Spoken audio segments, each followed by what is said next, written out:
So listen to this. Jamie Vardy's story is no miracle. After learning damn near everything I possibly could about him, I'm convinced the main reason why he only managed to go pro at 25 years of age was self-doubt, self-destruction, self-sabotage, whatever you want to call it. Even when he was back in the 7th tier, people were already trying to set him straight, telling him that he could play for England one day, but he never believed them. Instead, he seemingly kept doing everything in his power to destroy any chance he had of making it. From getting wasted every single day to getting slashed across the face in a bar fight, landing himself in jail, being put on house arrest, even playing with an ankle monitor and almost quitting football entirely on more than one occasion. You name it. If it was a horrible idea, he probably did it. As he said in his autobiography, Balotelli would have been proud of me, but really, I think even good old Mario would have been worried for him.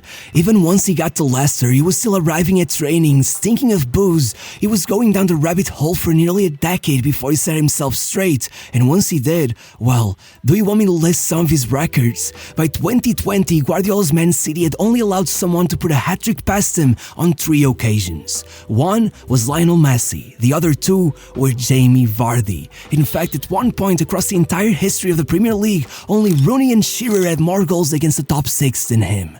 He literally reached 100 Premier League goals faster than Ronaldo, Rooney, and Drogba, and in the past 10 years, no English player has ranked higher in the Ballon d'Or than Jamie Vardy. And this isn't new. No matter if he was in the 7th, 5th, or 2nd tier, he broke records everywhere he went. And you know what made him so special? Well, he wasn't made in a lab. He wasn't some robotic wonder kid who's been carefully curated in some high-tech academy. In a way, it was the fact that he lost himself completely that made him so special, so tough, so unpredictable. As Arsene Wenger once said, the kind of player that runs through a stone wall to score goals, they're not here, not anymore. But Jamie Vardy, he was always that guy. Even as a kid, he was a menace, but he was also outstanding at anything sports related. He literally held the record for the longest javelin throw at his school for years.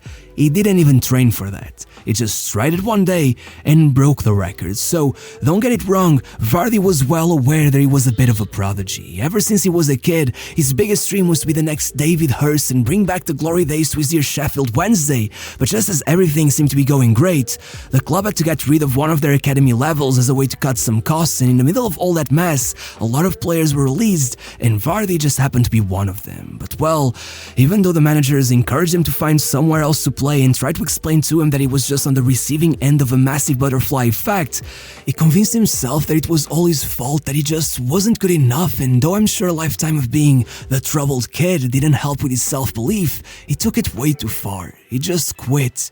8 months went by before he put on a pair of cleats again, and even then, it was like he was so afraid of failing that he refused to even try. Instead of finding a proper club, he began representing a local pub's football team at the request of one of his friends. It was just ridiculous. As he described it himself, I came on in the second half, and within 30 seconds, I hammered a shot at the keeper, and everyone was like, what just happened there? By the end of the match, I had scored twice. As I walked out, the coach was asking my friend, where the hell did you find him? In fact, the story of that match even made a local paper at the time. The only reason he might have a hard time finding it was that Jamie was using his friend's ID. That day, the man of the match was Glenn Maris. Still, even if by the end of the season Vardy was on 50 goals and his pub were local champions, it meant absolutely nothing. By the age of 23, he was dividing his time between breaking his back, working in a prosthetics factory, and playing for the mighty Stocksbridge Park in the 8th tier of English football. There were less than 1,000 people in the stands, and Vardy got paid £30 per match. He was lost there for 3 years. He tried college, even tried to join the army, but he got rejected everywhere, and eventually his life ended up going in a complete opposite direction. Vardy got into a bar fight, things got violent, and suddenly he was being fitted with an ankle monitor and put into house arrest. At 6 p.m. each day, he had to be back inside his house, otherwise the cops would be coming after him. As you might imagine, that made away games especially difficult. The coach would literally have to sub him off at the 60-minute mark so that he could make it back home in time. It was a miserable existence. Every night his monitor would glitch and go off without a reason, waking him up over and over again. Eventually it made him so paranoid that he struggled to even fall asleep. It was borderline torture, and what made all of this especially heartbreaking was that the only reason Vardy got into that fight was that he was protecting a disabled friend who was being bullied by 2 strangers. Yeah, it's hard not to feel like it was undeserved, but as Vardy sat in a pub watching the likes of Aaron Lennon, the same age as him, travel to South Africa for the World Cup, even though he felt like he was as far away from that life as any of the overweight regulars who sat next to him, then he was offered a lifeline. Now on 66 goals in 107 games, he managed to get his team promoted for the first time ever, and somehow that convinced Halifax Town to put down an impressive £15,000 for his signing, and though they were also in the 7th tier, things were much better at Halifax. The club staff convinced him to quit his job, and even though he was only making about minimum wage, the chance to train every day for the first time in his life worked wonders. And he ended up scoring 25 goals in 37 matches that season, leading his team to yet another promotion, being named the league's Player of the Year. And among all of this, his goalkeeper, who was friends with Theo Walcott's agent, called him and in his own words told him, "You gotta come take a look at this player. He's a lunatic, but he's single-handedly winning us the league." Maybe it was the new agent, maybe people were just finally realizing that he was a massive fish in the tiniest of ponds, but after just 1 year, Vardy was already moving to Fleetwood Town in the 5th tier. But don't get it wrong, as Vardy said, they were a non-league club on a professional basis. There he would finally be earning more money from football than he had ever made from a 9 to 5. He would finally get to have his name on the back of his shirt, and what at the time impressed him the most, he even made the national news. 5 short sentences on the BBC website under the headline, "Fleetwood Town signed FC Halifax midfielder Jamie Vardy." I mean, they got the position wrong, but it meant something to him, and his price tag, a club record £150,000, carried a lot of weight. As one of his new teammates would say, "At first we were like, why have we spent so much money on some random lad? But after one match, we knew why. Every time he ran through one goal, we just knew that he was not gonna miss. It was unreal." And in that same fashion, the scouts also began turning up, wondering who the hell this random guy scoring goals for fun was. And though his agent didn't think his new mohawk was great advertising, there wasn't much of a way to deny 31 goals in 36 matches, a 29-game unbeaten run, and 103 points in the league. Especially when his own manager claimed that if we didn't have Jamie, there would be no chance we'd win the league. Add to that the fact that he kept scoring in the FA Cup against teams several tiers above him, and suddenly Southampton, West Ham, Fulham and Leicester were all reported to be considering signing this non-league player. But there was just one problem. Fleetwood Town had already rejected the bid in January and informed everyone that Jamie Vardy was now the £1 million man, the most valuable non-league player of all time, and though that scared many of the clubs away, one didn't budge. Leicester broke the record and hoped for the best. However, and like before, things didn't start well at all. Even though Vardy would start his time in the championship with almost a handful of goals in the first month and a half, then he would be almost goalless for the rest of the season. 1 goal in 19 matches before he ended up being almost dropped from the squad, not playing in any of the last 13 matches. It didn't just seem like it had been too much of a step up, Vardy was sure it was. He became seriously depressed, and as he said in his book, "My way of dealing with that was to go out and get with my mates." Before the season was even over, he was already begging his managers to send him back on loan to Fleetwood, and when they denied him that, he even considered just quitting football altogether, going on about some fantasy where he'd move to Ibiza and become a nightclub promoter. He had lost it, really. At one point, he was struggling massively to recover from a simple thigh injury. No one understood why, so they began questioning him about his daily habits, and found out that he would drink himself to sleep every night, chugging vodka from a 3-liter bottle that he had filled with Skittles. Taste the rainbow, I guess. If you haven't figured it out by now, well, it feels fair to say that Jamie Vardy was a high-functioning alcoholic, and in fact, he had to hit rock bottom yet again before he made it back up. With his fiancée pregnant with his second child, Vardy went on a weekend bender and ended up going missing for days. When she finally found him, he was nearly passed out in a bar. The look of disappointment in her face should have been enough, but it was the words she uttered that changed everything. "I'm not gonna bring a child into your crazy world. People would die to be in your position. You gotta make something of your life with or without me, but don't throw that away." By the next year, Vardy traded his Skittle vodka for a matchday diet consisting of 3 cans of Red Bull, a double espresso, and a cheese and ham omelette, and though that wasn't the healthiest option either, it allowed them to run like a nutjob all match, and so things finally took a turn for the best. You see, around December, after a good start, Leicester suddenly dropped to 3rd place after going 3 matches without a win, and as they needed to pull everyone together in order to secure that 1st place, no one was expecting Jamie Vardy to repeatedly save them, scoring 10 goals, 8 of which were either openers or match winners, as he led them on a 21-match unbeaten run, taking the title and being named the club's player of the season, even making sure to amp up the team's celebrations in the locker room by filling their water jugs with his famous Skittle vodka. At 27 years of age, Jamie Vardy had finally arrived at the Premier League. And his first season was something. I mean, his first ever Premier League start went something like this. Leicester were losing 3-1 against United, and though he had already assisted their first goal, then he not only won them 2 penalties, but he scored one of the goals and assisted the other to make it 5-3. Di Maria, Rooney, Falcao and Van Persie were all on the pitch, and somehow some guy who just 3 years before had played in the 7th tier managed to pull off more goal contributions than those 4 put together. It was the first time in Premier League history that United had surrendered a 2-goal lead and lost.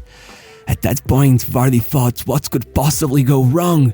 And then Leicester went 13 matches without a win, and he himself went 6 months without scoring. By April, they were still bottom of the table. No club had ever spent that long at the bottom and managed to survive. That was until Vardy had something to say. With 4 minutes left in their match versus West Ham, he assisted the winning goal in injury time. In the very next match, he scored the winner and then the only goal versus Burnley.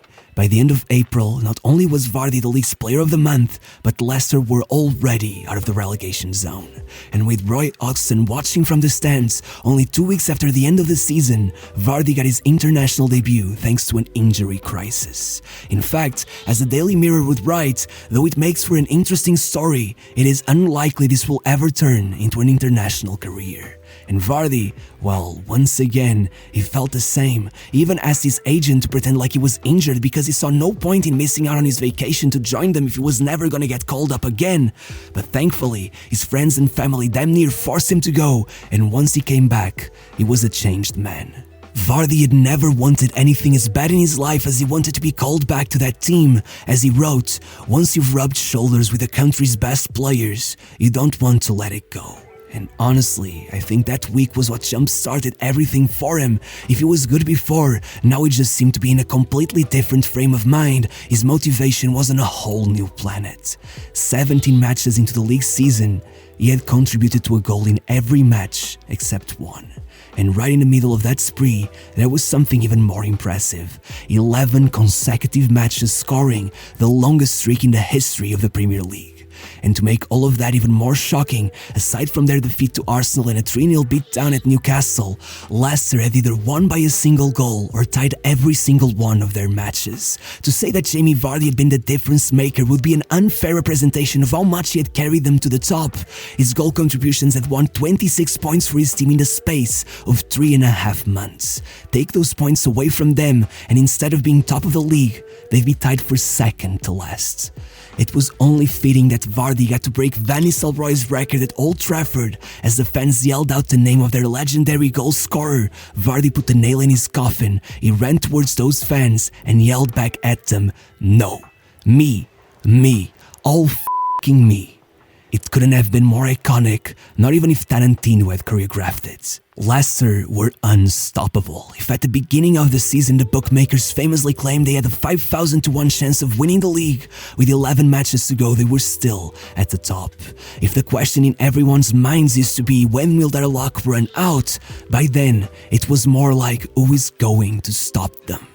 And that was when Harry Kane had the brilliant idea of declaring himself as the man for the job, posting a picture of blood-hungry lions on Twitter, hinting that his beloved Tottenham was somehow gonna ruin Leicester's plans. But again, Vardy was there to make sure that did not happen. If he had already assisted the winners for 2 out of their last 4 matches, then he did it once more and followed it up by scoring both of their goals against Sunderland, as well as another in a draw against Everton, to total 16 points won for his team in 10 matches. And even if then he got hit with a 2-match ban that nearly led him to lose his mind, the team kept it together, and 2 weeks later they all stood in front of the TV at Vardy's house with hundreds of fans standing outside as everyone watched Chelsea kill any chances Tottenham had left. and the moment the final whistle was sounded, first Jamie posted a picture of Mufasa on Twitter to remind Kane, who was laughing last, and then it was pandemonium. As they said, Jamie Vardy was having a party. Jamie Vardy was a Premier League champion, and though the PFA snubbed him, both the FWA and the Premier League itself named him the player of the season, and even more importantly for him, he was called up for the 2016 Euros. By the end of that perfect year, Vardy was ranked 8th in the Ballon d'Or, above Zlatan, Lewandowski, Aguero, and even Benzema. And his achievements did not stop there. The next year, he scored in the Champions League against Sevilla and Atletico, leaving Leicester one step away from the semi-finals. The year after that, he scored the goal of the season and joined England for the World Cup. And in 2020, he finally made up for what was maybe the biggest regret in his career. If in his memorable 2016 season he had finished one goal off of the Golden Boot, much thanks to his 2-match ban, then he made up for it, beating Didier Drogba to become the oldest ever player to take the award, and leaving him 7 goals off of the Premier League 100 club, which obviously reached the following season and made it even more impressive by adding one more achievement, becoming the first ever player to score 100 Premier League goals after the age of 30. And though Leicester has now dropped back to the second tier, what makes me the saddest about his career is that he never really got a proper chance with England. I mean, he only ever played a full 90 for his national team on 6 different occasions, and still managed to score 7 times, including goals against Germany, Spain, Italy, and the Netherlands. All of them decisive goals. Because when you're clutch everywhere.